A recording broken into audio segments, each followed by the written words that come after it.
seorang suami yang dah ada isteri lah, suami, dia pergi mahkamah, dia isi borang permohonan poligami. Kemudian perempuan dia bunyi ahem dah Datuk. Dan biar hakim mengesahkan, membenarkan poligami suami ni. Tahukah isteri tak rela dimadukan. Jadi soalan Datuk, adakah berdosa isteri ni tak rela dimadukan Datuk? Silakan. Nak jawab susah orang perempuan dah. Isteri saya apa dah juga.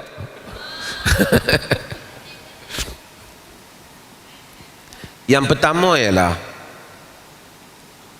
saya nak sebut beberapa perkara. Pertama, memang orang perempuan ni, siapa saja dah, ustazah besar ke, ustazah kecil ke, payahlah ada orang yang suka suami dia menikah satu lagi. Tapi itu tidaklah menggambarkan dia tidak redha dengan hukum Tuhan tu.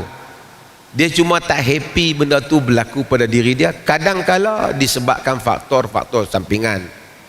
Orang setempat di tempat mereka tu, kawan-kawan dia duk tanya pula, suami hang menikah lain ke?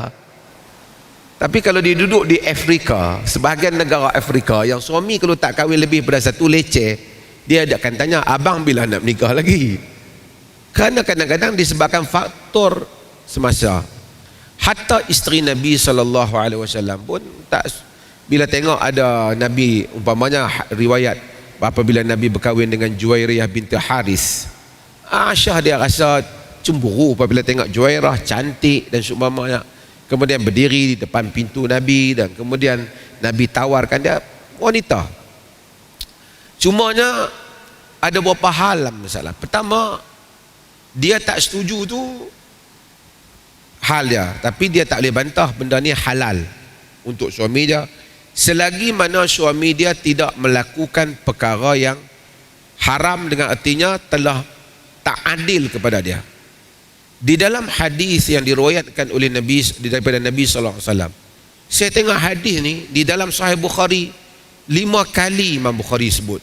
Imam Muslim saya tak ingat, lebih kurang 4 kali mengulangi hadis yang sama dengan makna yang hampir sama, iaitu Nabi sallallahu alaihi wasallam kata, la tas'alul mar'atu talaqa ukhtiha litastafriqa safhataha fa inna laha ma qaddira laha. Jangan wanita meminta talak supaya suami dia tu talak saudara perempuan dia. Maksudnya talak ni maksud talak madu dia lah. Jangan dia minta supaya talak madu dia. Dalam riwayat dalam Bukhari juga, la yahillu limra'atin an tas'ala talaqa ukhtiha. Jangan wanita minta talak untuk supaya mentalakkan madu dia. Litastafriqa safhataha, supaya untuk dia ambil semua bolot kat dia. Fa inna laha ma qaddira laha, kata Nabi, kerana bagi dia apa yang Allah takdir untuk dia, dia akan dapat banyak mana. Kadang-kadang dia sangka bila suami kahwin satu lagi, dia rasa bahawasanya mungkin suami itu tak sayang kat dia. Mungkin suami itu akan lebih appreciate dan sayang pada dia. Dan dia kadang-kadang dia sangka mungkin rezeki dah tak ada dah kena bahagi dua. Rezeki dia tetap rezeki dia. Ini yang Nabi SAW sebut. Cuma haram dia meminta supaya suami dia mentalakkan madu dia. Satu. Yang kedua ialah, kahwin ni, suami dia kahwin, tak semesti menjadi rukun nikah ni dia kena bagi tahu kepada isteri dan nombor satu. Kalau sekiranya, melainkan jika tak bagi tahu tu menyebabkan berlaku ketidakadilan. Kalau tak berlaku ketidakadilan, tak ada masalah. Misalnya yang kedua tu tak minta hak apa, dia hanya minta hak untuk bermalam saja dan dia tak ambil pun hak yang banyak isteri dia yang pertama, dia tak bagi tahu, tidak menyebabkan perkahwinan tak sah ataupun suami dia berdosa. Bahkan Dr. Yusuf Al-Qardawi dia menyatakan kalau itulah dapat mengubat hati yang pertama supaya tidak merasa sedih, maka itu adalah lebih baik dalam sebahagian keadaan lah. Yang ketiga, kalaulah isteri dia tahu dan isteri dia cannot accept ni poligami ni. Dia hari-hari tension, fikir, tidur tak lena, makan tak lalu, buat kerja apa tak boleh.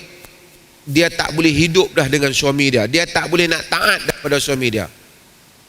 Kerana keadaan itu, dia tak terbayang bahawasanya satu hari dia akan bermadu dengan orang lain. Dia tak boleh accept.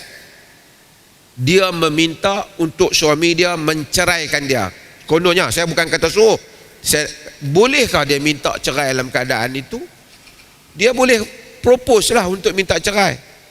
Kerana apabila isteri Sabit bin Qais dalam hadis yang diriwayatkan oleh Al-Imam Al-Bukhari datang kepada Nabi sallallahu alaihi wasallam dan menyatakan, "Ya Rasulullah, Sabit bin Qais ma a'tibu alaihi fi dinin wala khuluqin, walakinni akrahul kufra fil Islam."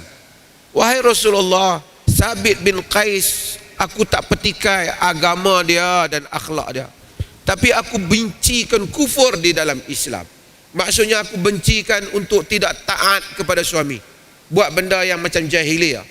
Nabi kata, "Ataruddina alaihi hadiqatahu?" Adakah kau nak bagi balik kebun dia? Maksudnya dulu masa kahwin, mahar dia tu kebun. Mau kau bagi balik kebun dia? Dia kata, "Na'am." Nabi panggil Sabit bin Qais. Nabi kata, "Aqbilil hadiqataka wa talliqha tatliqatan." Dan ambil balik kebunmu dan talaklah dia dengan talak. Yang ni dia panggil khuluq ataupun tebus talak. Bagi balik dia punya mahar dia untuk dia menuntut talak. Sepatutnya proses ni dimudahkan apabila perempuan terutama ada surat doktor dia tertekan ke apa. Hakim mahkamah syariah ni dia tak boleh panjang-panjang sangat. Dia kena cerdik. Bila ada masalah macam ni, benda yang nak proceed cepat, dia proceedkan supaya tak ramai orang depression dan seumpamanya. Baik, alhamdulillah. Tuan-tuan boleh clear no? Orang perempuan tak setuju pun tak apa, dia boleh. InsyaAllah ada hikmahnya, puan-puan sekalian. Cuma saya nak sebut, laki ni kalau sekiranya yang tak bagus dengan bini ni, dia tak nanti dua, satu pun tak bagus lah. Kalau yang bagus ni, dua ke tiga, dia bagus lah. Kalau yang tak bagus ni, yang duk tumbuk bini, pukul isteri ni, sini tak ada lah, tentera tempat lain. Yang duk pukul isteri, tumbuk isteri, mana bukan kerana dua isteri, satu isteri. Itu perangai asal lah, bukan kerana kaitan dia kahwin lebih ataupun tak.